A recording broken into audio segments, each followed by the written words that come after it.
সবাইকে স্বাগত জানাচ্ছি পাশকুড়ির আজকের আয়োজনে। আমরা প্রথম লাইভ ক্লাসে আমরা আসলে তোমাদেরকে কিভাবে সহযোগিতা করব এই বিষয়টি নিয়ে আলাপ করেছিলাম এবং ছোট্ট একটা উদাহরণ দেখিয়েছিলাম যে আমরা কিভাবে এই অল্প সময়ে ইন্টারমিডিয়েট ম্যাক্রো ইকোনমিক্সের মতো একটা সাবজেক্টকে পড়ব। আজকে কোনো বেশি কথা নয়, আজকে কোনো ভূমিকা নয়, একদম সরাসরি চলে যাচ্ছি পড়াশোনায়।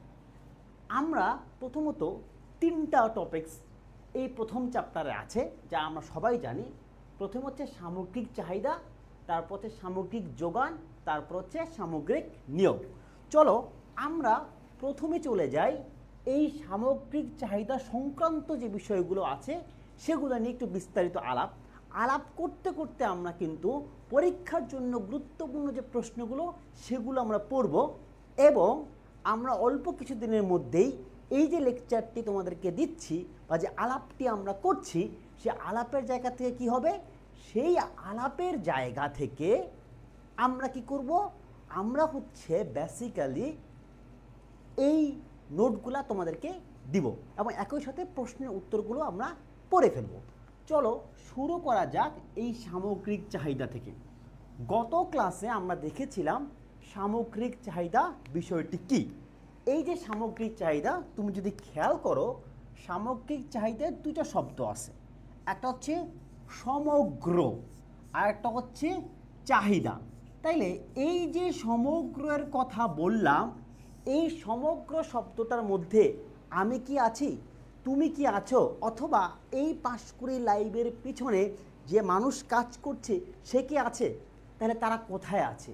তারা আছে একটা দেশের ভিতরে। সামগ্রিক চাহিদা হচ্ছে একটা দেশের ভিতরে মোট, এখন কথা হচ্ছে চাহিদা কিসের চাহিদা? চাহিদা হচ্ছে পণ্য বা সেবা। তার মানে আমার যখন এক নম্বরে প্রশ্ন আসবে সামগ্রিক চাহিদা কাকে বলে বা সামগ্রিক চাহিদা কি, তখন আমরা ঝটপট করে লিখে ফেলবো একটা দেশের ভিতরে মোট পণ্য বা সেবার চাহিদাকে হচ্ছে সামগ্রিক চাহিদা বলে। অর্থনীতি মানে কি, যে তুমি যা জানো, তুমি যা বোঝো তা তোমাকে কার্ভের মধ্য দিয়ে, মানে রেখার মধ্য দিয়ে এবং একই সাথে ইকুয়েশন বা সমীকরণের মধ্য দিয়ে দেখতে হবে। চলো এই যে এক নম্বরের প্রশ্নের উত্তরটি পড়ে ফেললাম যে সামগ্রিক চাহিদা বলতে আমরা বুঝি সমগ্র দেশের ভিতরে মোট পণ্য বা সেবার চাহিদা একটা অর্থ বছরে। এখন কথা হচ্ছে এই সংজ্ঞাটাকে আমি যখন গ্রাফের দিকে নিয়ে যাব সেটি দেখতে কেমন হবে, সেটি দেখতে এমন হবে।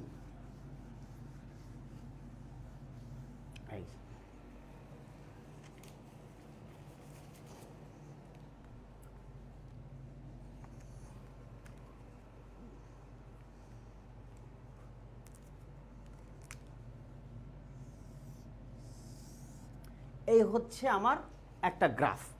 এইখানটাতে আমার কি থাকবে, আগের কাছে ছোট্ট করে বলছিলাম, প্রথম হচ্ছে প্রাইস লেভেল পি, তারপর ও, তারপর হচ্ছে কিউ। এই রেখাটি দেখতে কেমন, ওই যে গত ক্লাসে বলেছিলাম এস ডি। তাহলে এখানে এস থাকলে এখানে হচ্ছে ডি। আর তোমরা চাইলে গত লাইভটাও দেখে নিতে পারো। তাহলে এইটা হচ্ছে আমার ডি, কিন্তু সে তো চাহিদা না, তার সাথে আছে সামগ্রিক। এই সামগ্রিক মানে কি আমরা সবাই জানি, সামগ্রিক মানে হচ্ছে ইংরেজিতে হচ্ছে এগ্রিগেট, যাকে বলা হয় এ।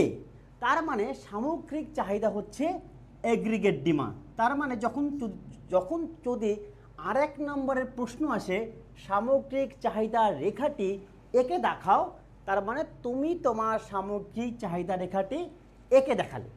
এখন হচ্ছে মাঝে মাঝে যদি এটা 4 নম্বরে হয়ে যায় তখন কিন্তু আরেকটু বেশি লিখতে হয়।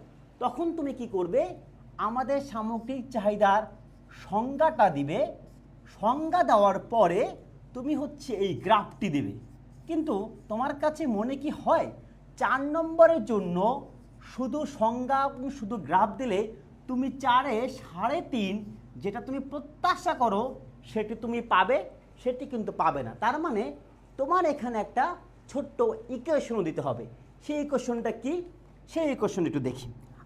আর এইখানে আরেকটা কাজ তোমরা করবে, তোমরা এখানে এইভাবে একটা দাগ টানবে, এইভাবে একটা দাগ টানবে, কোথায় আছে পি এ আছে লিখলা পি স্টার, কোথায় আছে কিউ এ আছে, সো লিখলা হচ্ছে কিউ স্টার। তার মানে তোমার একটা পারফেক্ট সামগ্রিক চাহিদা বা এগ্রিগেট ডিমান্ডের একটা গ্রাফ হয়ে গেল। এই যে এগ্রিগেট ডিমান্ডের গ্রাফটা হয়ে গেল, তারপরে তোমার কথা ছিল কি সংজ্ঞা, তারপরে কথা ছিল হচ্ছে তোমার গ্রাফ বা লেখচিত্র আঁকা, তারপরে বা রেখাচিত্র আঁকা, তারপর কথা ছিল তোমার একটা সমীকরণ দেওয়া। তাইলে এইবার যদি আমি সমীকরণটা শিখে ফেলি, তাহলে কিন্তু এক দিলে আবার আমরা দুই পাখি মারছি। কিভাবে দুই পাখি মারছি সেটা হচ্ছে, আমি যেমন শিখে গেলাম এগ্রিগেট ডিমান্ড বা সামগ্রিক চাহিদার সমীকরণটি কি, আবার একই সাথে কিন্তু আমার বড় প্রশ্নের মানে মাঝারি প্রশ্নের উত্তরটাও হয়ে যাচ্ছে। এই জায়গা থেকে এবার চলো আমরা দেখি এগ্রিগেট ডিমান্ডের বা সামগ্রিক চাহিদার যে ইকুয়েশনটি আছে। এগ্রিগেট ডিমান্ড এবং সামগ্রিক চাহিদার যে ইকুয়েশনটি আছে সেটি হচ্ছে এডি, যা আমরা ইতিমধ্যেই জেনেছি এগ্রিগেট ডিমান্ড। এই যে এগ্রিগেট ডিমান্ড, এইটা সমান হচ্ছে C I plus G plus N X. আচ্ছা, এখন কথা আছে এই সি মানে কি, আই মানে কি, জি মানে কি, এন এক্স মানে কি। তোমরা অবশ্যই যারা প্রথম বর্ষে সামষ্টিক অর্থনীতি বা মৌলিক সামষ্টিক অর্থনীতি এই কোর্সটি পড়েছো, তারা কিন্তু এটি পড়েছো যে এগুলার মানে কি, জাস্ট একটু রিকল করে দিই। সি মানে হচ্ছে কনজামশন, এই সি কনজামশন, যার বাংলা অর্থ হচ্ছে ভোগ। তারপরে আই মানে হচ্ছে ইনভেস্টমেন্ট, যার বাংলা অর্থ হচ্ছে বিনিয়োগ। এরপরে যদি আমি যাই জি, জি মানে হচ্ছে গভর্নমেন্ট এক্সপেন্ডিচার। এই গভর্নমেন্ট এক্সপেন্ডিচার মানে হচ্ছে সরকারি ব্যয়। তাহলে আমি হচ্ছি ছোট্টবেলার জিনিস মনে করে ফেললাম, মনে করে আমি হচ্ছে সিআইজি এই তিনটা বিষয় লিখে ফেললাম। বাকি রইল হারাধনের একটি ছেলে, কোন ছেলে, এনএক্স। এই যে ইকোনমিক্স পড়ি, জায়গা কম, সুতরাং আমরা এখন সিআইজি এই তিনটা মুছে আমার এনএক্সে চলে যাই। চলো,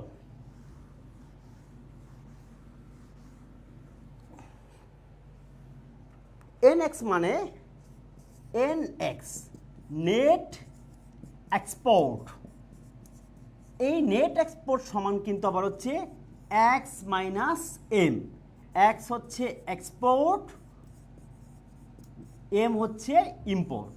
তাহলে আমি প্রথমে আজকে শুরুতেই সামগ্রিক চাহিদা কাকে বলে, সামগ্রিক চাহিদা রেখা কীভাবে আঁকতে হয় এবং সামগ্রিক চাহিদার উপাদানগুলো হচ্ছে আমরা শিখে ফেললাম।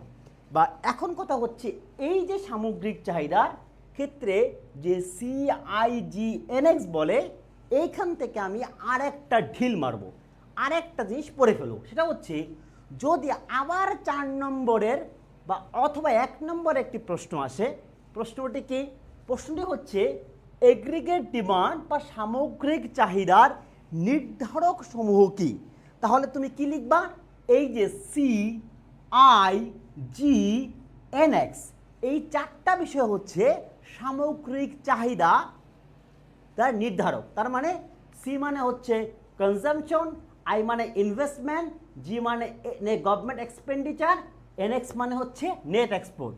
কিন্তু বাবা কাজ তো হলো না, কারণ তুমি যদি লিখে দাও সামগ্রিক চাহিদার উপর নির্ধারক সমূহ হচ্ছে 4টি, সেই 4টি হলো ভোগ, বিনিয়োগ, সরকারি ব্যয় এবং হচ্ছে নিট রপ্তানি। তোমাকে কিন্তু 4-এর ভিতরে 3.5 দেওয়া যাবে না। যারা তোমরা পাস করির রেগুলার ক্লাস করবে বা লাইভগুলো দেখবে, তারা কি শুধুমাত্রই পাস করবে? অবশ্যই না, তারা শুধুমাত্র পাস করবে না, বরং তারা আরও ভালো মার্ক পাবে। তার মানে সেই পাশ করে আমার তোমরা ছাত্রছাত্রীরা আসো, তারা কিন্তু 4 মার্ক ভিতরে 2 মার্কে সন্তুষ্ট থাকবে না। তারা এবার ব্যাখ্যা করবে C I G N X দিয়া হয়টা কি, যাতে করে 4-এর ভিতরে সে পেতে পারে কত, 3.5। চলো সেই ব্যাখ্যায় যাই। কিন্তু সেই ব্যাখ্যায় যাওয়ার আগে আমরা একটু ছোট্ট খারাপ কাজ করব বা কঠিন কাজ করব। সেই কঠিন কাজ হচ্ছে, যে জিনিসটা ভয় পাই সেই গ্রাফে আবার ব্যাক যাব এবং তোমাদের কাছে একটু ছোট্ট প্রশ্ন করব, কিন্তু উত্তর নিব না। ছোট্ট প্রশ্নটি হচ্ছে, এই যে বললাম আমি এইটা হচ্ছে আমার এডি রেখা, আবার এইখানে বললাম পিও কিউ, পক, প্রাইস ও কোয়ান্টিটি, এই যেটা আমি বললাম, এইটা বলে আমি কি করলাম দেখো তো, এই এডি সমান কিন্তু C plus I plus G plus N X, কারণ আমি তো পেয়েছি একটু আগে, তাই না? আমরা তাকে থেকে জানি না। এখন এই জানার জায়গা থেকে দেখো তো, ওর প্যাটার্নের মধ্যে ঢুকে আছে ভোগ, বাংলাটা একটু লিখে রাখি যাতে আলাপটা সহজ হয়। আই হচ্ছে বিনিয়োগ, জি হচ্ছে সরকারি ব্যয়, এনএক্স হচ্ছে নিট রপ্তানি। এই যে দেখো, এই যে চারটা জিনিস কোথায় ঢুকে আছে, এডির পেটের ভিতরে ঢুকে আছে। এইবার আমার 2 হাতের খেলা, ভেবো না টাকা পয়সা যাচ্ছে, 2 হাতের খেলা। এইটা হচ্ছে আমার কোন হাত, ডান হাত, এটা হচ্ছে আমার কোন হাত, বাম হাত। কিন্তু আমি ঘুরে গেলাম, এইটা আমার ডান দিক, এইটা আমার বাম দিক। এই যে তুমি বোর্ডটা, সেই বোর্ডটা যদি তোমার খাতা মনে করো, তাহলে এটা ডান দিক, এটা বাম দিক। এখন কথা হচ্ছে, যদি ডানে যায় তাহলে কি বাড়ে না কমে? ডানে গেলে বাড়ে আর বামে গেলে কমে। এখন আমি যদি সি বাড়ায় দেই, তাহলে এডি রেখা কোন দিকে যাবে, ডান দিকে যাবে। সি যদি কমায় দেই বা কমে যায়, তাহলে এডি রেখা কোন দিকে যাবে, বাম দিকে যাবে। আই ইনভেস্টমেন্ট যদি বাড়ে, এই এডি রেখা একইভাবে হচ্ছে এইখান থেকে ডানে চলে যাবে, আবার এইখান থেকে কমলে বামে চলে যাবে। একইভাবে যেহেতু যোগ আকারে জিও আছে, যোগ আকারে এনএক্সও আছে, সুতরাং কি, সুতরাং হচ্ছে এই জিও যদি বাড়ে তাইলে আমার এটা ডান দিকে যাবে, জি যদি কমে সে বাম দিকে যাবে। একইভাবে নেট এক্সপোর্ট যদি বাড়ে সে ডান দিকে যাবে, কমলে বাম দিকে যাবে। আমার এই পাশকরির ছাত্ররা যখন নির্ধারক সমূহ কি আলোচনা করো, তখন যখন সে এই কথাগুলো লিখবে, লেখার সাথে সাথে সি মানে ভোগ, আই মানে বিনিয়োগ, জি মানে হচ্ছে সরকারি ব্যয়, এনএক্স মানে নিট রপ্তানি, এ কথাগুলো বলবে, তখনই সেই আমার পাশকরির ছাত্র কিন্তু 4-এ 2 পাবে না, পাবে ন্যূনতম 3 বা 3.5। কারণ আমরা কথা দিয়েছিলাম পাশকরির সাথে থাকলে তোমাদের পক্ষে 80-র ভিতরে ন্যূনতম 60 পাওয়ার মতো একটা যথার্থ পরীক্ষা দেওয়া সম্ভব হবে। এখন স্যার, এই যে আমরা সামগ্রিক চাহিদার নির্ধারক সমূহতে গেলাম, যাওয়ার পরে এখন আমার প্রশ্ন আসে, এই যে সামগ্রিক চাহিদার কথা বলছি, সেই সামগ্রিক চাহিদার বৈশিষ্ট্যগুলো কি? আচ্ছা, আমরা কাজ করি, আমরা এবার নকল করব। কীভাবে নকল করব? আমরা সামগ্রিক চাহিদা রেখাটি দেখব, সেখান থেকে দেখে দেখে আমি বৈশিষ্ট্যটি লিখব। কারণ পাশ করি মুখস্থ বিদ্যার পক্ষে না, পাশ করি আগে বুঝবেন, তারপরে পড়বেন, তারপরে লিখবেন এবং সর্বোচ্চ সংখ্যক নাম্বার পাবেন। এখন এই জায়গা থেকে প্রথমে আসে দেখো, তার আগে আমি এটা একটু মুছে ফেলি।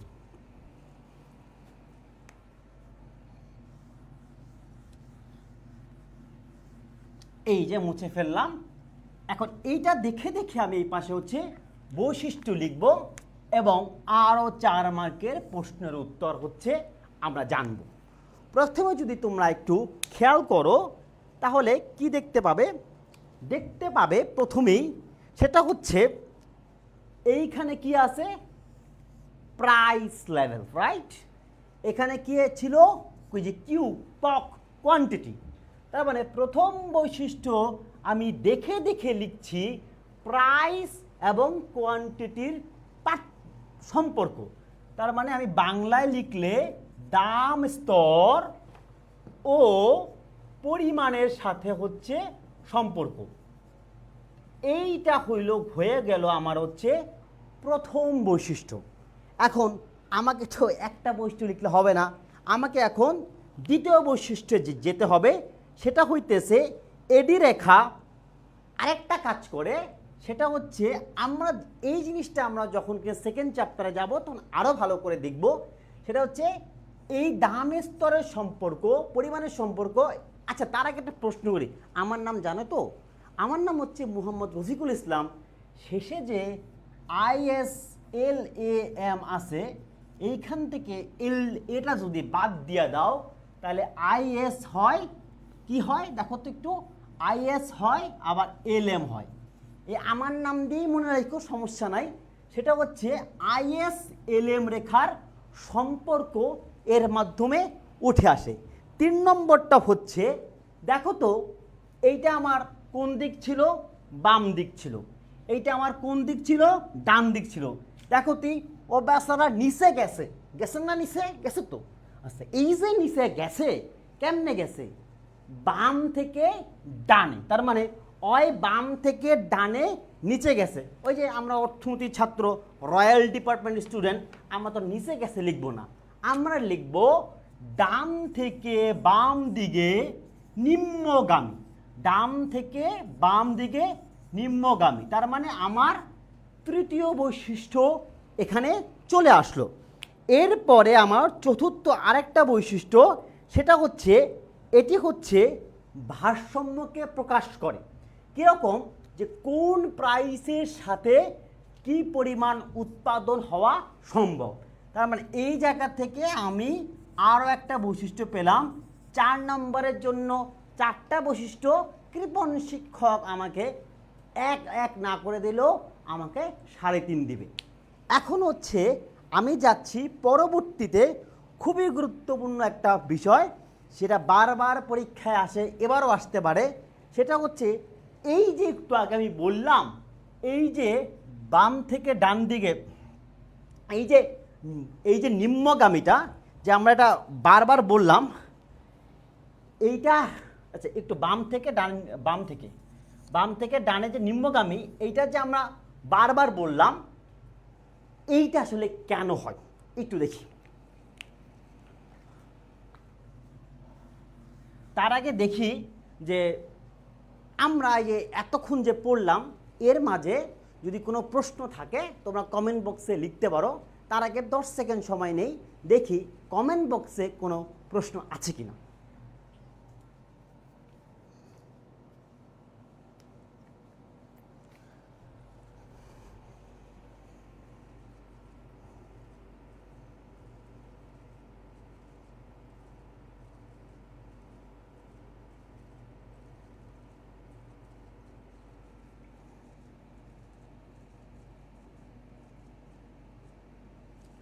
একটা সালাম আছে, ওয়ালাইকুম আসসালাম, আর কোনো প্রশ্ন নাই। তার মানে আমি আবার আগের জায়গায় ব্যাক করি। Let's start again. এই যে তাহলে এই জায়গা থেকে আমি হচ্ছি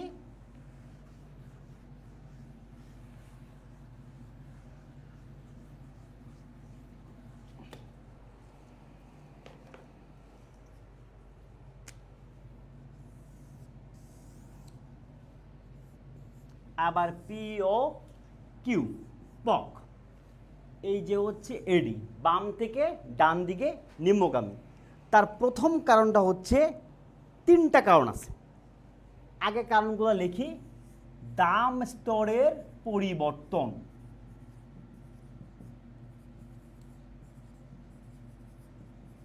দ্বিতীয় কারণটা হচ্ছে অর্থের চাহিদা বৃদ্ধি, এবং হচ্ছে তৃতীয় কারণ হচ্ছে চাহিদা হ্রাস।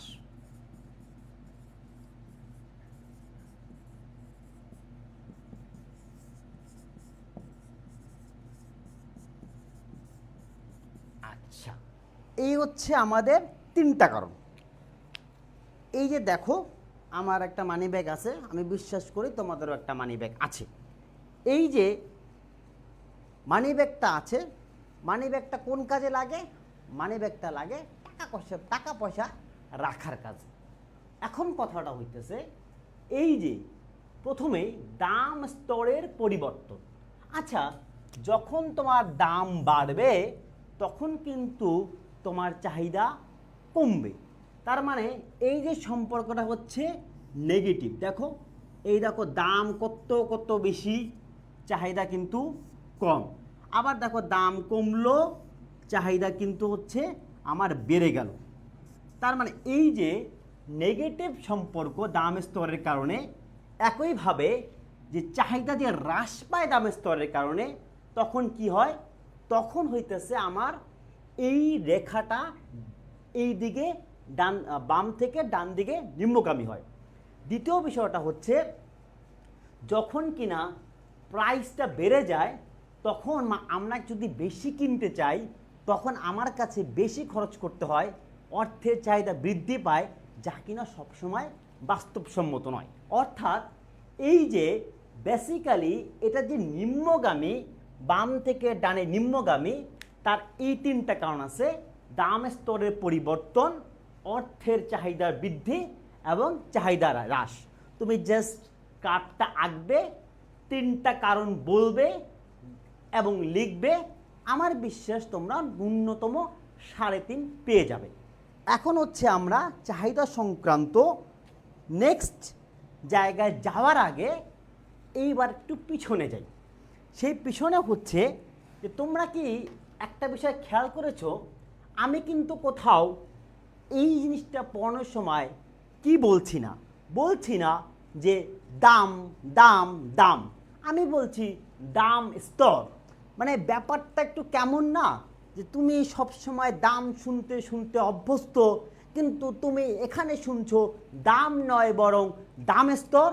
তার মানে হইতেছে যে এই যে সামষ্টিক অর্থনীতি তুমি পড়ছো, সেই সামষ্টিক অর্থনীতিতে তুমি যে চলক বা পরিবর্তনশীল বিষয়গুলো ব্যবহার করছো, সেটি খুব সম্ভবত তোমার আগের সেই চলকের মধ্যে নয়।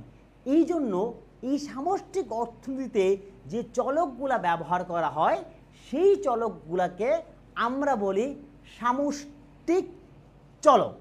এইবার আমি একটু আসি, এই মাধ্যমে কিন্তু তুমি আরেক নাম্বার কোশ্চেন উত্তর শিখে গেলে। সেটি হচ্ছে সামষ্টিক চলক কি?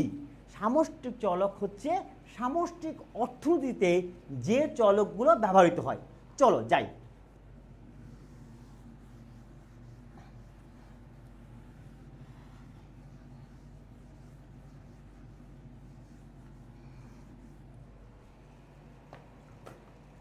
এ হচ্ছে আমার সামষ্টিক চলক।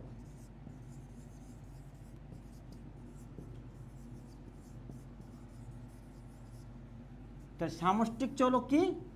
চলক কোথায় ব্যবহৃত হয়? এই হচ্ছে আমার চলক কোথায় ব্যবহৃত হয়? সামষ্টিক অর্থনীতিতে।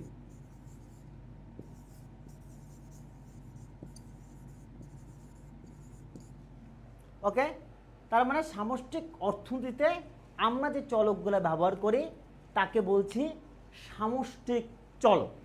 এখন স্যার এইটা লিখলে তুমি 1 নম্বরের প্রশ্ন হলে 1-এ 1 পাবা, কিন্তু যখন কিনা বলা হবে যে সামষ্টিক অর্থনীতির চলক কি, 4 নম্বরের প্রশ্ন, তখন তুমি এই সংজ্ঞা লেখার পরে আরও আদার্স কয়েকটা বিষয় লিখতে হবে। চলো আমরা সেই আদার্স বিষয়গুলোর দিকে তাকাই।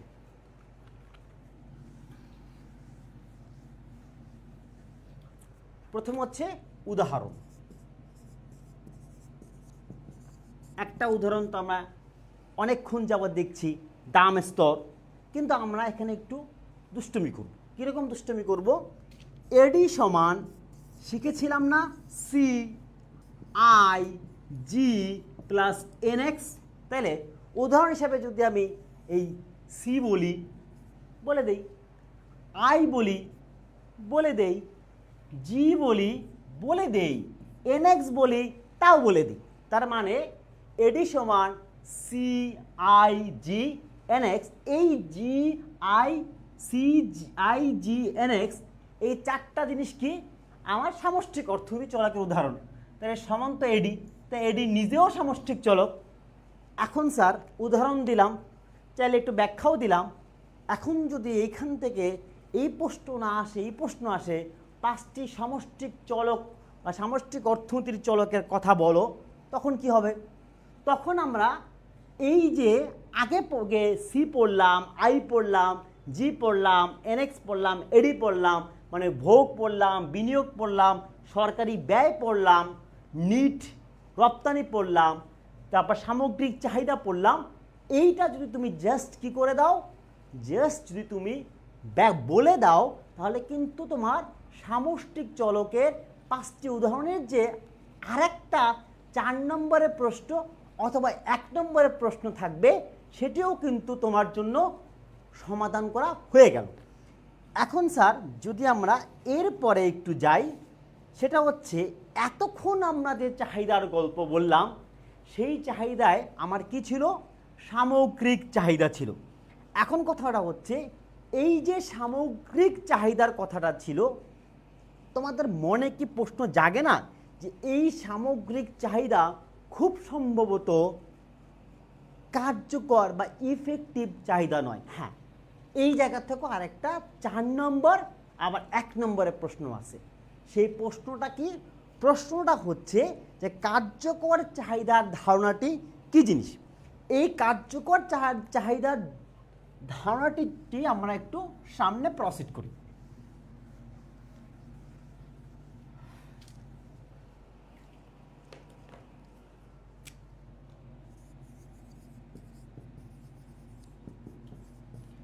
এই ধারণাটা আমাদের সামনে নিয়ে আসে খুবই খারাপ একজন মানুষ, যার কারণে কঠিন কঠিন সামষ্টিক অর্থনীতি পড়তেছি, যার নাম হচ্ছে মিস্টার কেইনস। এই কেইনস হচ্ছে কার্যকর চাহিদা ধারণাটি নিয়ে আসে তার বিখ্যাত বই দ্য জেনারেল ইকুইলিব্রিয়ামে। উনি কোন কথাটা বলছেন? উনি যে কথাটা বলছেন যে সামগ্রিক চাহিদা, দেখো এই যে সামগ্রিক চাহিদা, এই যে এডিটা আমি এতক্ষণ যাবৎ বারবার লিখছি, এই জায়গাতে আমি কি জানি যে কোথায় সামগ্রিক যোগান সমান হবে? মানে আমার যদি একটা চাহিদা রেখা থাকে, আমরা আগের ক্লাসে দেখেছি একটা সামগ্রিক যোগান রেখাও থাকবে, কিন্তু আমি কি জানি সেটা কোথায়? যদি জেনে যাই তাহলে সেটা হচ্ছে আমার কার্যকর চাহিদা। এই কথাটি কে বলছেন? এই কথাটি বলছেন হচ্ছে জন মায়ার্ন কেইস। কিন্তু তিনি কিন্তু চিত্রটা এইভাবে এত সহজে আঁকেননি। তার চিত্রটা একটু দেখি, মানে কেইনসিয়ান, তার চিত্র মানে হচ্ছে কেইনসিয়ান ইকোনমিক্স বা কেইনসের উত্তরসূরিরা যেভাবে ব্যাখ্যা করছেন, ওনারা যেভাবে ব্যাখ্যা করছেন, এই হচ্ছে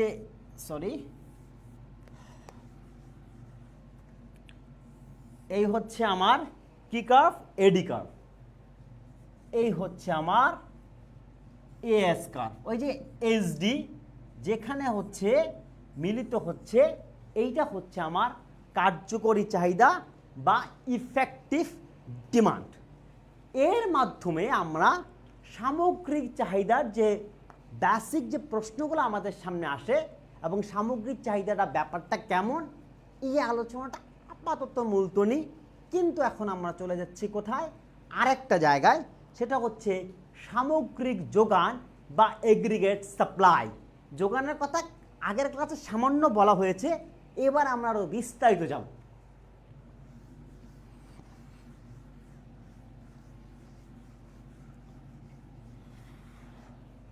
আচ্ছা, স্টিল নাও কোনো প্রশ্ন নাই। ওকে, লেটস গো।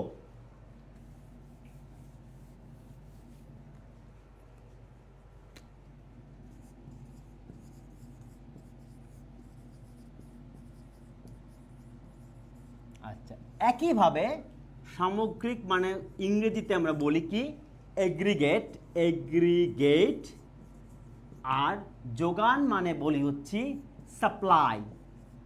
এই এগ্রিগেটের এ, সাপ্লাইয়ের এস, মিলে হলো হচ্ছে আমরা একে ডাকি এস বা এস কার্ভ।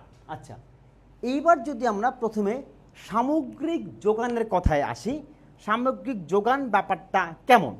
সামগ্রিক যোগান ব্যাপারটা হচ্ছে একটু আগে আমরা দেখছি সবাই যা চায়, এইবার দেখব উল্টাটা, সবাই যা দেয়। কীরকম? সামগ্র মানে একটা দেশের সবাই মানে যোগান দেয়, মানে উৎপাদন করে, কবে করে? অর্থ বছরে করে। তার মানে একটা দেশে সকল মানুষ একটা অর্থ বছরে যে পরিমাণ উৎপাদন, মোট যে পরিমাণ উৎপাদন করে বা যে পরিমাণ যোগান সেখানে থাকে, সেটিকে আমরা বলছি সামগ্রিক যোগান।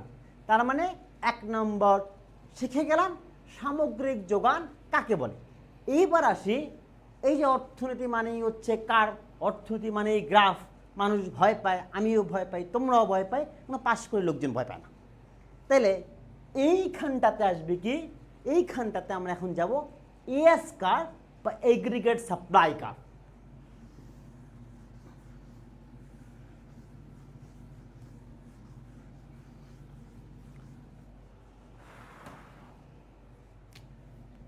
এই হচ্ছে আমার সেই চিরচারিত পক, পিও কিউ, প্রাইস জিরো আর ও কিউ হচ্ছে কোয়ান্টিটি।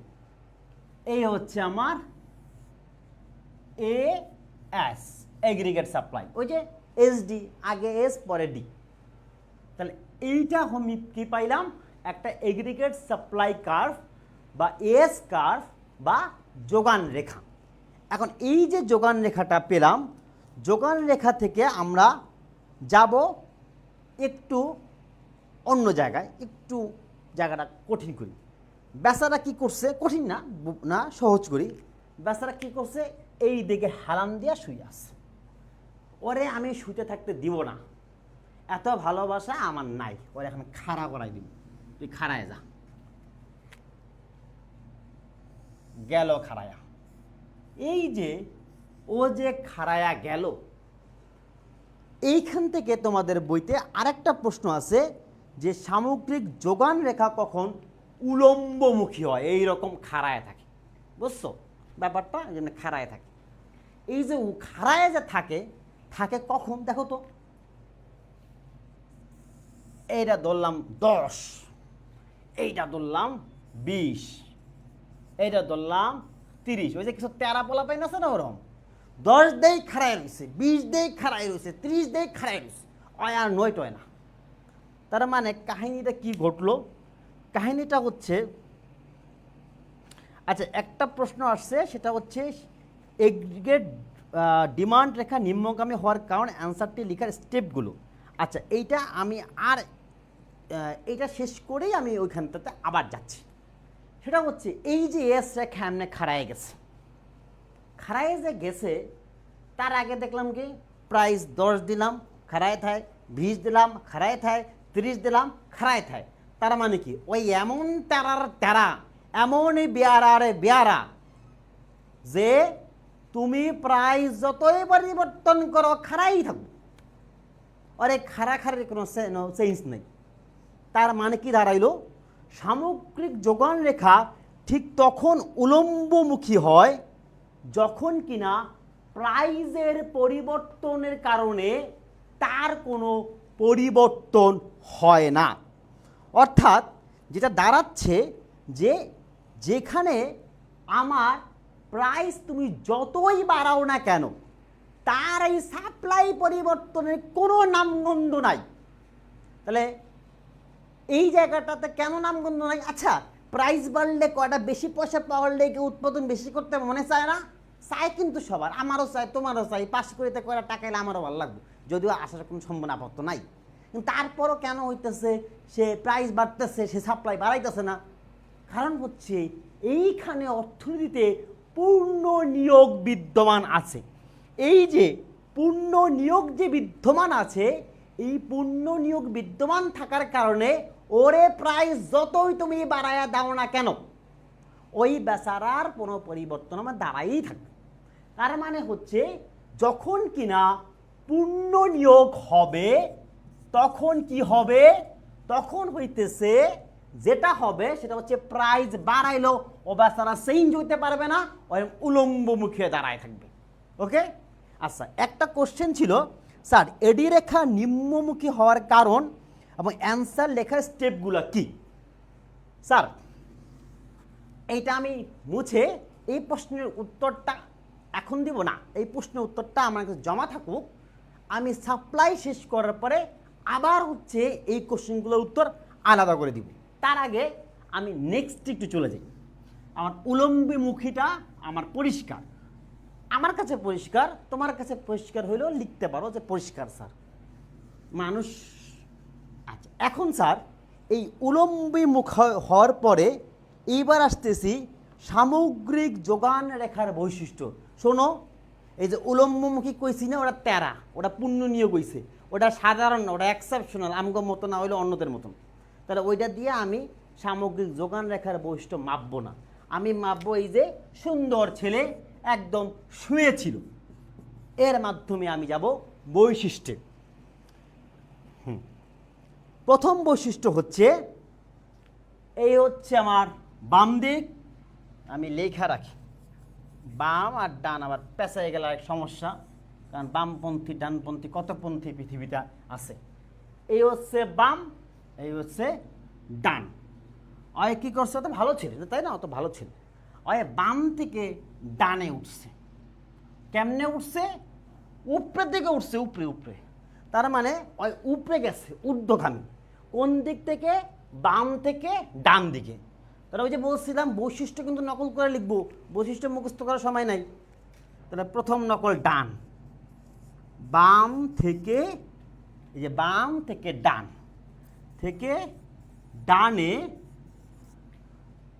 ঊর্ধ্বগামী, আকাশে দিয়ে গেছে, উপরে গেছে, পস্কিট। আচ্ছা এরপরে দ্বিতীয় বৈশিষ্ট্যটা হচ্ছে এনে কি আছিল, প্রাইস মানে দাম বা দাম স্তর, এনে যে পক কোয়ান্টিটি আছিল তাই না, তার মানে সে দাম স্তর এবং পরিমাণের সাথে সম্পর্ক দেখায়। ও তো ভালো ছেলে, ঊর্ধ্বগামী, পজিটিভ সম্পর্ক দেখায়, ভালো ভালো খুব ভালো। তাইলে সেটা হচ্ছে সেকেন্ডটা হচ্ছে দাম স্তর, যে নকল সেকেন্ড নকল ডান, দাম স্তরের সাথে আউটপুটের বা পরিমাণের কি সম্পর্ক, ধনাত্মক সম্পর্ক। যে ঋণাত্মক লিখে ফেলতেছি, নেগেটিভ মাইন্ডের মানুষ, ধনাত্মক সম্পর্ক। এই গেল আমার দুইটা বৈশিষ্ট্য। ওই যে স্ক্যারসিটি, দুষ্প্রাপ্যতা, জায়গা কম, মুছতে হবে এবার।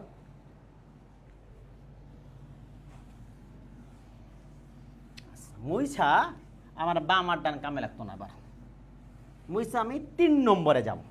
3 নম্বরটা হচ্ছে কি, 3 নম্বরটা হইতেছে আমার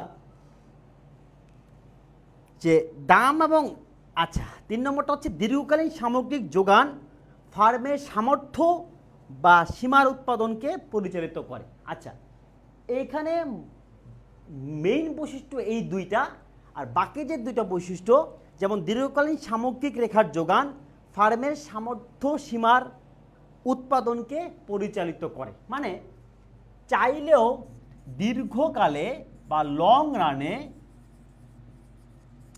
আচ্ছা এখানে আমি আরেকটু ছোট করি গ্রাফটা, কারণ ওই যে ইকোনমিক্স পড়লেও ইকোনমিক্সটা ভুলে যাই নিজের জীবনে, এই জন্য আর কি। যে পি ও কিউ আর এই এস ছোটো করে দিলাম, বাপ তোরে আমার এত বড় লাগতো না। দীর্ঘকালে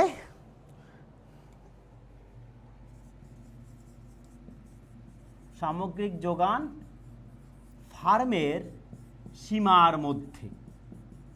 এইবার হচ্ছে আমরা বেয়াদব ছেলের কাছে চলে যাচ্ছি।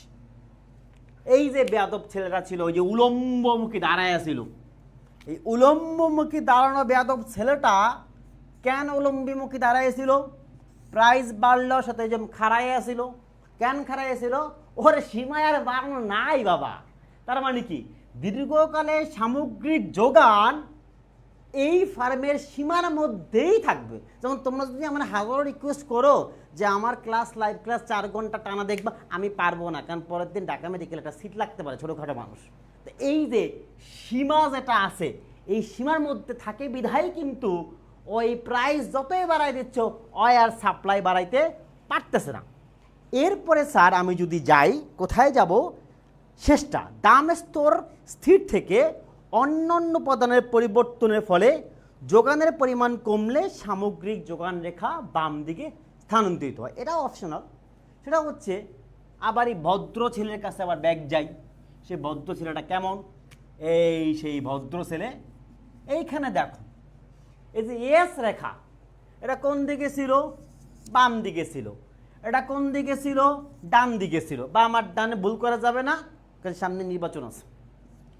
এই যে বাম আর ডান, এই জায়গা থেকে তুমি দেখো, ও চাইলে ডানেও যাইতে পারে, ও চাইলে বামেও যাইতে পারে। কখন ডানে বামে যাবে? সেই জায়গার থেকে একটা বৈশিষ্ট্য যে যোগানের পরিমাণ কমলে, কোনো কারণে যদি যোগানের পরিমাণ কমে যায় তাহলে সে হচ্ছে বামে যায়, যোগানের পরিমাণ বেড়ে গেলে সে হচ্ছে ডানে যায়। এখান থেকে তুমি যেন দুইটা বস্তু লিখতে পারো। তার মানে যে 4 নম্বরের কোশ্চেন, 4টা বস্তু তুমি লিখলে তা, এবং একই সাথে 4টা বস্তু শুধু নামগুলো জানলে, তার মানে তোমার 4 নম্বরের প্রশ্নটা মোটামুটি কাভার হয়ে গেল। এরপরে হচ্ছে সামগ্রিক চাহিদা এবং যোগানের পার্থক্য। তার মানে এবার চাহিদা যোগানের মারামারি প্রায় শেষের দিকে।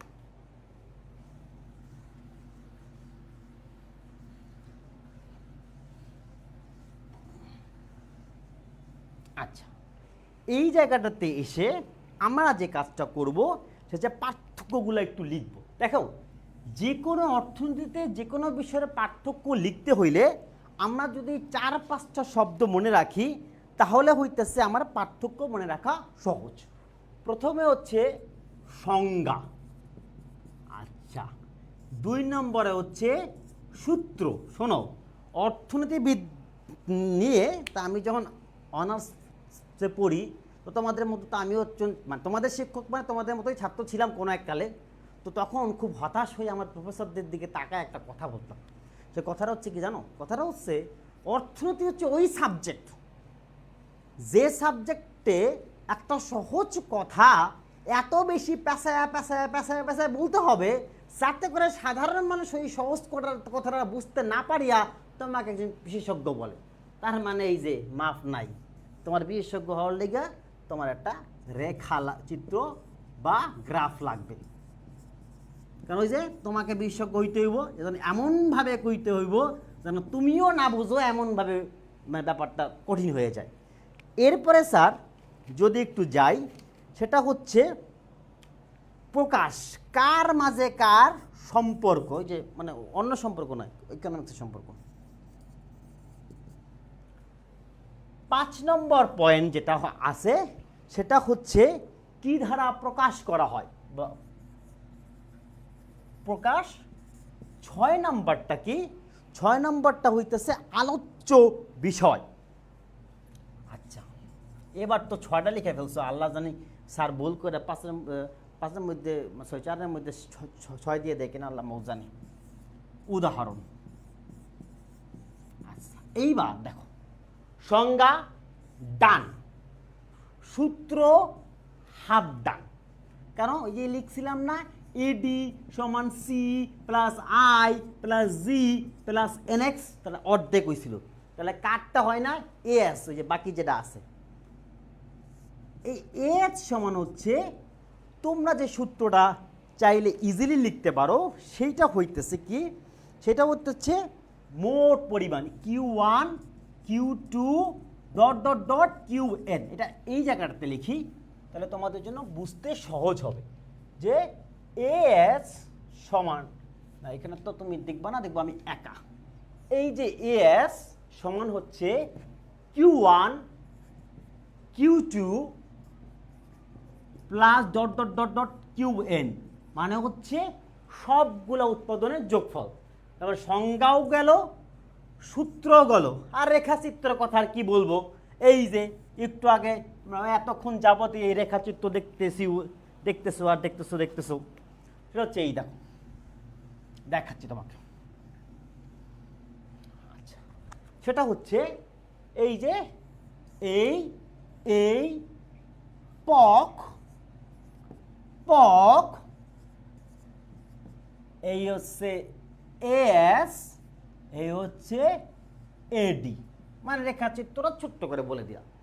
সম্পর্ক এ হচ্ছে একজনের সম্পর্ক। আচ্ছা, সম্পর্ক তো খুব খারাপ জিনিস, অনেক সময় ভালো হয়ে যায়। যাই হোক, যাওয়াই হোক, আমি ইকোনমিক্স পড়াই। সেখানে হচ্ছে এডির ক্ষেত্রে প্রাইস লেভেল মানে দাম স্তর, এস এর ক্ষেত্রেও প্রাইস লেভেল বা দাম স্তর। ইংলিশ মিডিয়ামে পড়ছিলাম তো কোনো এককালে, মানে অনার্স লেভেলে, তাই বাংলাটা মাঝে মধ্যে উল্টাপাল্টা হয়ে যায়। তাক আজকের হচ্ছে না। তো ADO price level, aggregate supply price level, কোনো সম্পর্ক তাদের এক না, ওই সম্পর্ক পলকে বদলাই গেছে। সেটা হচ্ছে ও ডি মানে চাহিদা। তার মানে এডি হচ্ছে দাম স্তর এবং সামগ্রিক চাহিদার সম্পর্ক দেখায়। এস যে সম্পর্ক বদলে গেছে, সম্পর্ক তো এক নাই, ছিল না। এইখানে দেখা হচ্ছে যোগান। তার মানে একটা সম্পর্ক হচ্ছে প্রাইস লেভেল মানে দাম স্তরের সাথে চাহিদার, আর আরেকটা সম্পর্ক হচ্ছে দাম স্তরের সাথে যোগানের। এখন আচ্ছা, কোনো কমেন্ট যদি থাকে আপনারা করতে পারেন, আমি চেষ্টা করব রেসপন্স করার, যে জন্য মোবাইলটা নিয়েই বসছি।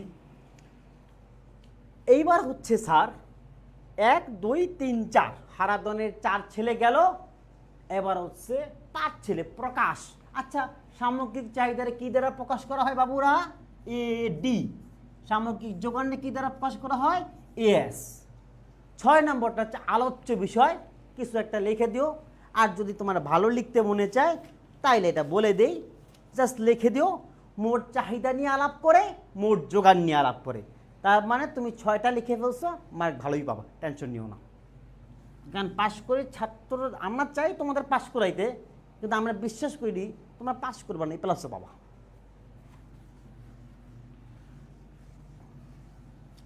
আচ্ছা, এইবার আমার গেল হচ্ছে পার্থক্য। পার্থক্য যাওয়ার পরে এইবার একটু আমি যাই প্রত্যাশা, না প্রত্যাশার পরে আমরা তার আগে যাই ক্লাসিক্যাল রেখা। আচ্ছা, এখনও বেশ কিছু জিনিসপত্র বাকি আছে, আশা করি আমরা শেষ করে ফেলতে পারবো। এরপরে চলে যাইতেছি হচ্ছে সামগ্রিক। আচ্ছা, আরেকটা কোশ্চেন, সামগ্রিক চাহিদা এবং যোগানের ধারণাকে ব্যাখ্যা করো। তো এইটা আসলে আমি আর বলবো না বাবা, কারণ সামগ্রিক চাহিদার যোগান নিয়ে এত কথা বলছি, আমি বিশ্বাস করি তোমরা এই জিনিসটা নিজেরাই লিখতে পারবা। তারপর সংক্ষেপে কিছু কথা বলে দেই। আচ্ছা, ওয়ালাইকুম আসসালাম। আচ্ছা, কার্যকরী চাহিদার ধারণা বলেন। আচ্ছা, এটা আমি আরেকবার বলবো, 2টা প্রশ্ন জমা হয়েছে, 2টা প্রশ্ন আমি আবার বলবো। তবে আরবি এমি এবং শিমু আক্তার 2টা খুব কার্যকর 2টা প্রশ্ন করছে। Thank you. এখন আমি চলে যাচ্ছি সামগ্রিক চাহিদা ও সামগ্রিক যোগানের ধারণা। এখানে কিছুই না বাবা, সংজ্ঞা দিবা, গ্রাফ দিবা, ইকুয়েশন দিবা। যদি মনে হয় কিছুই পারো না, ওই যে পার্থক্য যেটা পারছো, পার্থক্য না লিখে এমনি লিখে দিবা। পার্থক্য লেখো কেমনি? এমনি এই যে বিষয়, এই একটু ইংলিশে লিখলাম এডিএস, ওই পার্থক্যটা পার্থক্য না লিখে জাস্ট মানে পয়েন্টার একটা লিখে দিও, তোমার ধারণা খুব ভালো, টেনশন নেই, ভালো মার্ক পাবা। এটা নিয়ে আর সময় নষ্ট না করলাম। এখন স্যার এরপরে যাচ্ছি প্রত্যাশা এবং সামগ্রিক যোগানের মধ্যে কোনো সম্পর্ক আছে কি না। আচ্ছা, এইটা বেশ ভালো বিষয়, যে প্রত্যাশিত যোগান মানে এক্সপেক্টেড সাপ্লাই এবং আরেকটা বিষয়, সেটা হচ্ছে অ্যাগ্রিগেট ডিমান্ডের ভিতরে কোনো সম্পর্ক আছে কি না। এইটা খুব একটা গুরুত্বপূর্ণ না, তারপর আমি বলে দিচ্ছি যাতে করে আমাদের প্রায় শতভাগ না হলে 80% কমন থাকে। সেটা হচ্ছে, তার আগে 10 সেকেন্ড।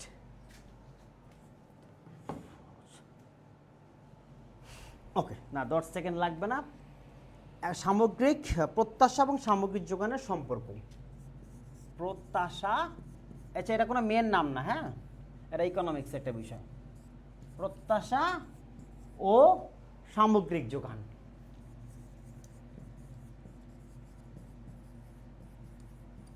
এই তো, এইটার ভিতরে সম্পর্ক আছে কি নাই, সম্পর্কটা নিয়ে একটু আলাপ করি। প্রথম সম্পর্ক হচ্ছে দাম স্তরের সাথে সম্পর্ক।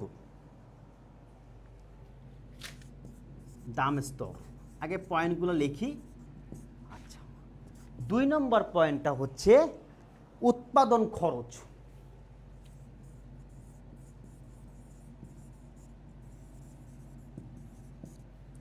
তিন নম্বরটা হইতেছে উৎপাদন প্রযুক্তি।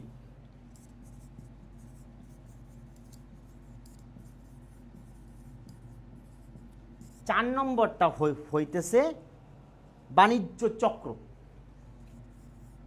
অনেক কঠিন কঠিন শব্দ লিখে ফেলছি, কি করব, আমরা এমন একটা সাবজেক্ট নিয়ে পড়ছি, এই ইন্টারমিডিয়েট ম্যাক্রো যার বাংলা নাই, একটু কঠিন হবেই। আর একটা রাজনৈতিক স্থিতিশীলতা।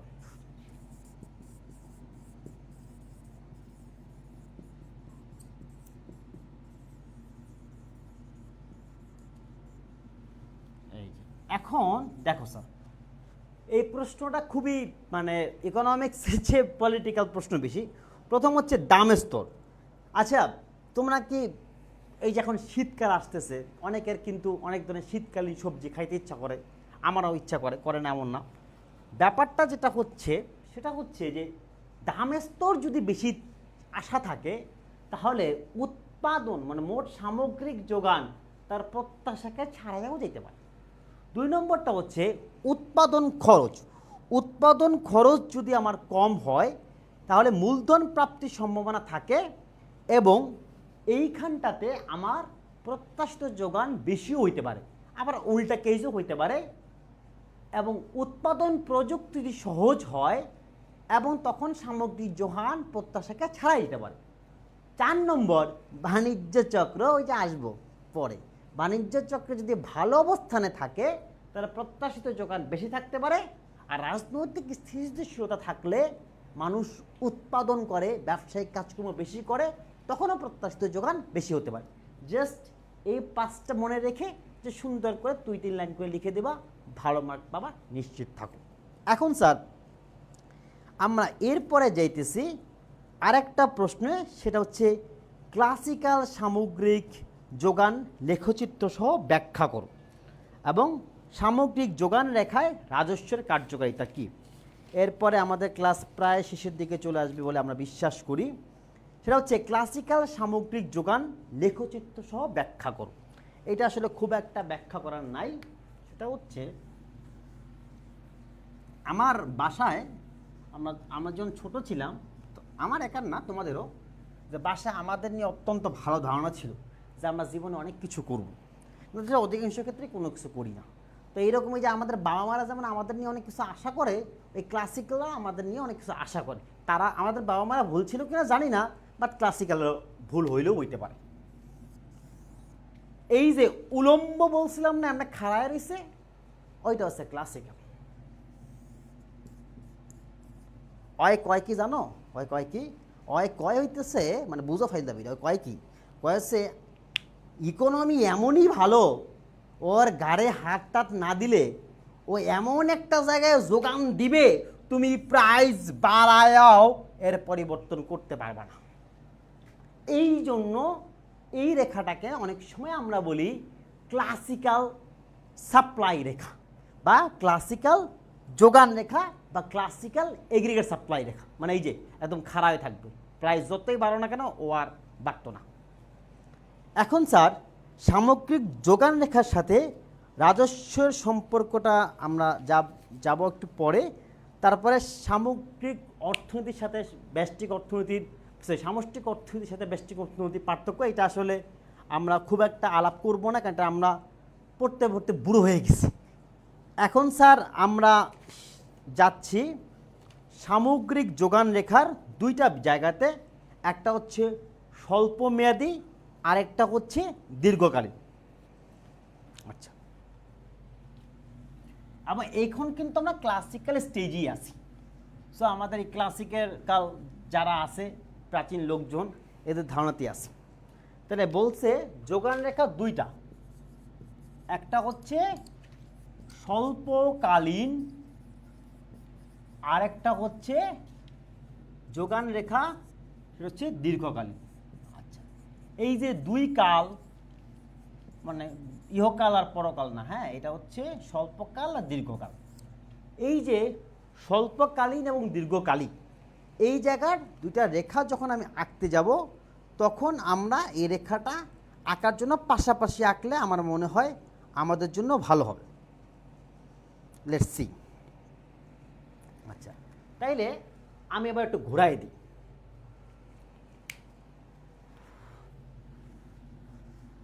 ঘুরাই দেওয়ার জন্য আমার বোর্ডটাকে দুই ভাগে ভাগ করলাম, এক কাল আর এক কাল, স্বল্পকাল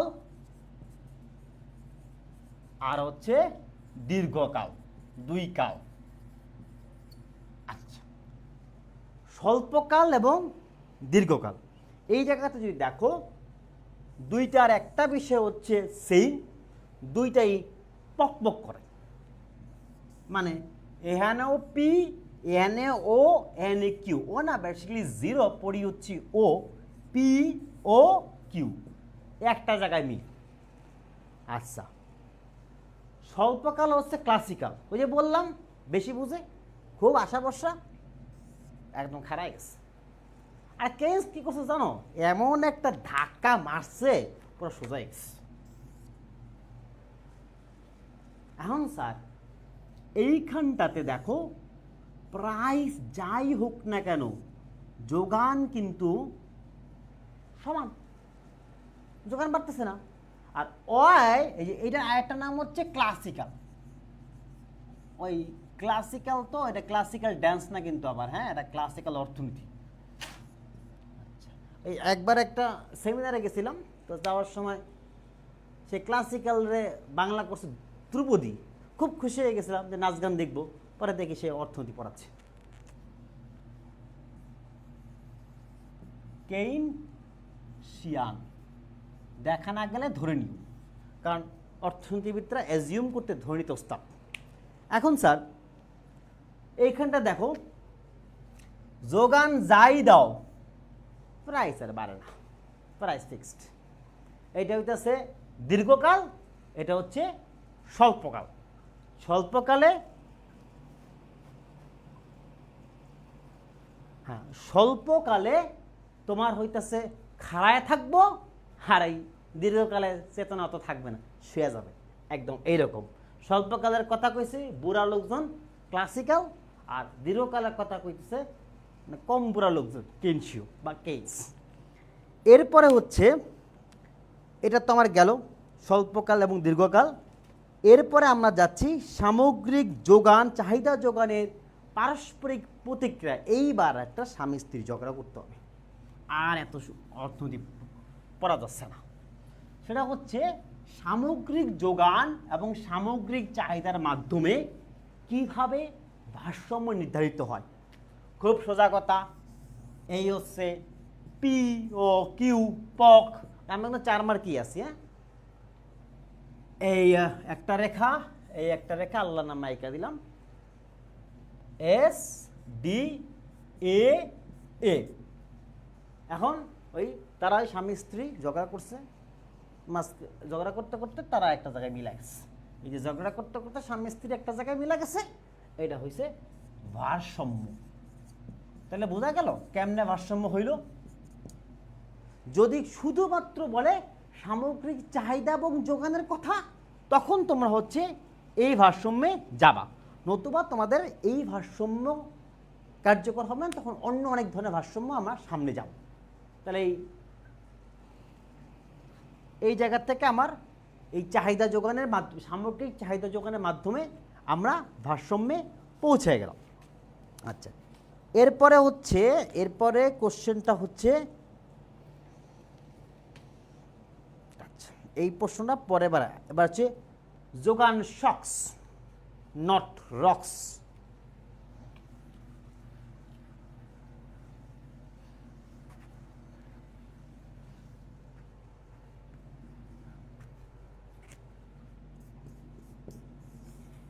যোগান শক্স নট রক্স। আমার স্টুডিওতে একটা ছোট্ট একটা এসি আছে, যেটা দেখা যায় না, তোমরা দেখো না, আমি দেখি। তো এই এসিটা যখন হইতেছে লাগায়, তখন হইতেছে আমাদের ম্যানেজার সাহেবরা বলছিলাম যে ভাইজান করবো দাঁড়ায় দাঁড়ায় এই বক বক বক বক, তা এসিটা লাগাইছেন কি করতে? হ্যাঁ কয় কি জানো, শক্সে যেন না পড়েন, মানে ধাক্কা খেয়ে যেন নিচে মাথা ঘুরে না পড়ে যান। কিন্তু যোগানের এসি টেসি নাই, যোগান ধাক্কা খায়। কেমনে ধাক্কা খায়? কোনো প্রাকৃতিক কারণে, স্যার যদি কোনো প্রাকৃতিক কারণে হুট করে এর মাথাটা ঘুরে যায়। কেমনে মাথাটা ঘুরে দেখেন, তার আগে আবার পক, এই থেকে মুক্তি নাই। ওই আমার এসডি কার্ড ASAD ধাক্কা খাইব। আচ্ছা ধাক্কা যদি আমি খাই টুপ করে পড়ে যাই, আমার তো শক্তি কমে যাবো, তাই না? ওই যে ধাক্কা খাইলো, শক্স খাইয়া গেল বামে, এই যে গেল সে বামে। যোগান শক হচ্ছে কোনো অনভিপ্রেত বা কোনো অপ্রত্যাশিত কারণে, কোনো প্রাকৃতিক কারণে যদি সাপ্লাই কমে যায়, মানে ব্যাপারটা এরকম হুট করে, যে ঢাকা শহরে ভূমিকম্প হয়ে গেল, কলকারখানা সব ধ্বংস হয়ে গেল, সাপ্লাই কমে যাব। এইটা হচ্ছে আমার যোগান শক, মানে অনভিপ্রেত কারণে যদি হুট করে যোগানটা কমে যায়। মানে ধরো সুন্দরবন অঞ্চলে একটা ঘূর্ণিঝড় হইলো, সেখানকার কৃষি উৎপাদন কমে গেল হুটলো শুধুমাত্র একটা ঘূর্ণিঝড়ের কারণে, তখন সেটাকে আমরা বলছি যোগান শক্স বা সাপ্লাই শক। মানে শক খায় কমে গেছে, কি কমছে? যার সাথে নাম, যোগানের সাথে নাম, মানে যোগান কমছে, যোগান শক্স। এখন হচ্ছে স্যার, তারপরে আমরা যাচ্ছি আমরা, আর আমাদের তেমন কোনো প্রশ্ন বাকি নাই। এর মাধ্যমে আমরা 4 নম্বর এবং 10 নম্বরের প্রশ্নগুলো বলছি। এখানে একটা বিষয় বলি, যে বড় প্রশ্নগুলো আমরা দেখি, অর্থনীতিতে একটা সমস্যা কি, যে খুব বড় প্রশ্ন দেওয়ার সুযোগ থাকে না। তোমরা যে তার আগে 2টা পরীক্ষা দিয়েছো, তোমরা অবশ্যই জানো যে ওরা কিন্তু যেটা করে অধিকাংশ ক্ষেত্রেই মাঝারি প্রশ্ন 2টা যোগ করে বা 3টা যোগ করে একটা বড় প্রশ্ন তৈরি করে। তো এই জন্য আলাদাভাবে হচ্ছে আমার বড় প্রশ্নের কথা বলার আসলে মানে জায়গাটা এখন নাই। এখন স্যার আমি দেখব আমরা কোনো ছোট প্রশ্ন মিস করে গেছি কিনা এই এগ্রিগেট ডিমান্ড, মানে সামগ্রিক চাহিদা এবং সামগ্রিক যোগানের এই আলাপে। ওই যে শেষে যে আমি এই উলম্ব শুয়ে গেছে, ওই জায়গার থেকে নিয়োগের একটা সামান্য আলোচনা আমরা করেছি, বা নিয়োগের আলোচনা আরও বিস্তারিতভাবে আসবে চ্যাপ্টার 2 এবং চ্যাপ্টার 3-তে। এখন দেখি স্যার উলম্ব আকৃতির হয় কখন, তা বুঝছি। আচ্ছা এরপরে স্যার আমরা একটা বিষয় আমরা আলাপ করি নাই, সেটা হচ্ছে অতিরিক্ত চাহিদা, কার্যকর চাহিদার একটা প্রশ্ন আসছে, এটা আমরা শেষে দেখব। তার আগে দেখি ক্লাসিক্যাল উৎপাদন অপেক্ষকটা কি। এটা একটা ছোট প্রশ্ন, মানে বেসিক্যালি এই প্রশ্নটা ঠিক এই চ্যাপ্টারের মধ্যে না, আবার অনেক সময় মধ্যে ধরা হয়, আলাপটা করে দিই।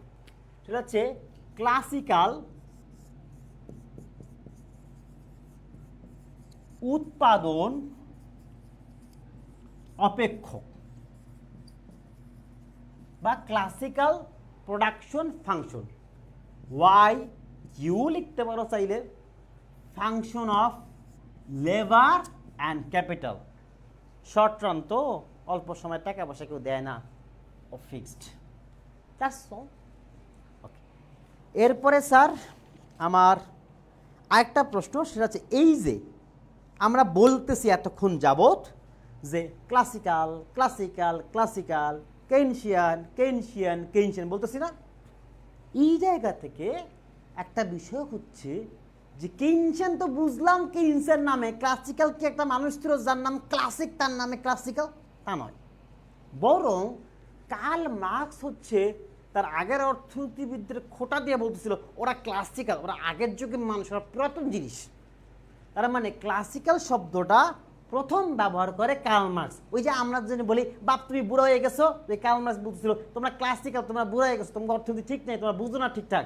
ওই জন্য উনি তাদেরকে বুড়া মানুষ বলতে যায় বা আগের মানুষ বলতে যায় আগের অ্যানালাইসিস বলতে যে সম্মান করে বলছিল ক্লাসিক্যাল, তার মানে ক্লাসিক্যাল শব্দটা প্রথম আসে কার আলোচনায়? এটা হচ্ছে কার্ল মার্কসের আলোচনায়। আচ্ছা, পূর্ণ নিয়োগ কাকে বলে? এটা পরবর্তী চ্যাপ্টারে আমরা বারবার দেখব, তারপর ছোট করে বলি। পূর্ণ নিয়োগ মানে কেউ ইচ্ছা করলে বেকার থাকতে পারবে, নাইলে পারবে না। বুঝাইতে পারছি? মানে সে যদি চায় কাজ করবে না, সে তাছাড়া তাকে কাজ করাই লাগবে। মানে পূর্ণ নিয়োগ হচ্ছে যেখানে কোনো অনিচ্ছাকৃত বেকার থাকতে পারবে না। তাহলে পূর্ণ নিয়োগের সংজ্ঞা কি?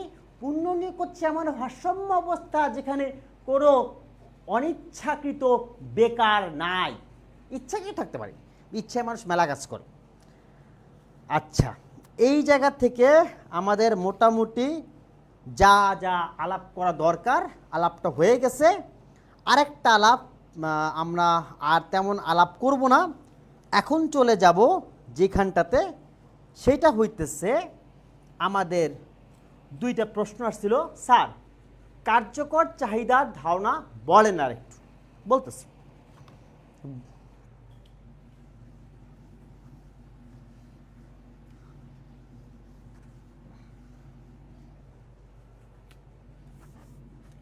এই হচ্ছে কার্যকর। কার্যকর চাহিদা। আচ্ছা, চাহিদা তো ডিমান্ড, আর কার্যকর কেমনে কার্যকর হয় দেখি।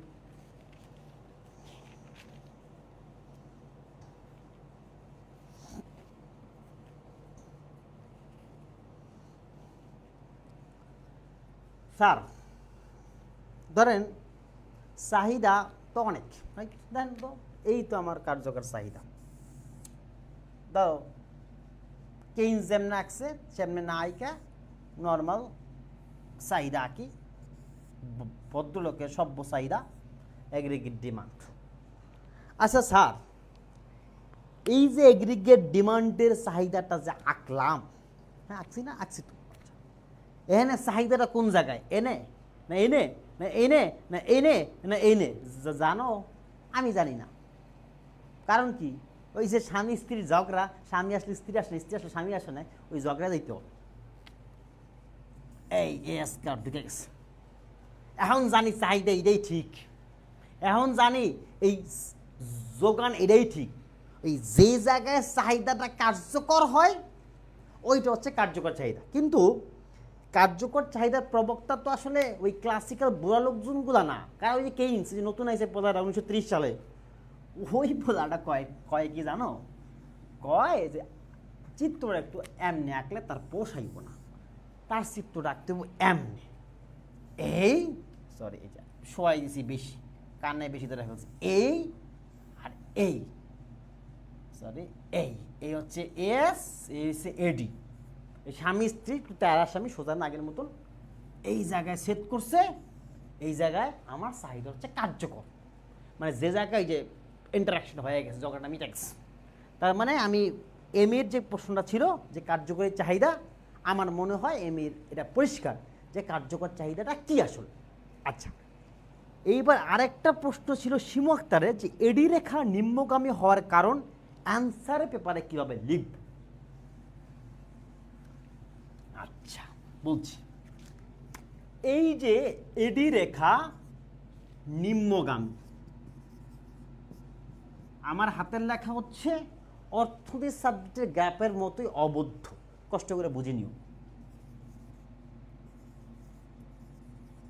কেন? আচ্ছা, কিভাবে লিখবা? আসলে কিভাবে লিখবা সেটা তোমরা আসলে যখন অল্প কিছুদিনের ভিতরে নোটটা পেয়ে যাবা তখন তোমরা একদম ক্লিয়ারলি দেখবা। বাট তারপরও যেটা বলছো, প্রথমে এডি রেখার এক লাইনে সংজ্ঞা দাও। ধরে নিচ্ছি 4 নম্বর প্রশ্ন। এরপরে কারণের নাম লেখো। মানে এডি রেখা হচ্ছে এই জিনিস, এবং এডি রেখা হচ্ছে নিম্নগামী বা নিম্নমুখী হয় এই কারণে। লিখছো? আচ্ছা, লেখার পরে একটা এডিআইকা দাও।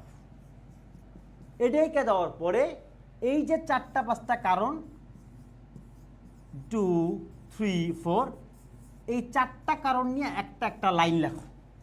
পরে যদি পারো সেটাকে এডির সাথে মিলায়া লেখো। তোমার লেখার স্টেপগুলো আশা করি ক্লিয়ার। আশা করি আরবি এমির আর হচ্ছে মানে এই প্রশ্নের উত্তরটা পরিষ্কার হয়ে গেছে। তো এর মাধ্যমে বেসিক্যালি আমরা চ্যাপ্টার 1টা শেষ করলাম। এখন একটু দেখি যে আরও কোনো কমেন্ট আসলে আসে কিনা।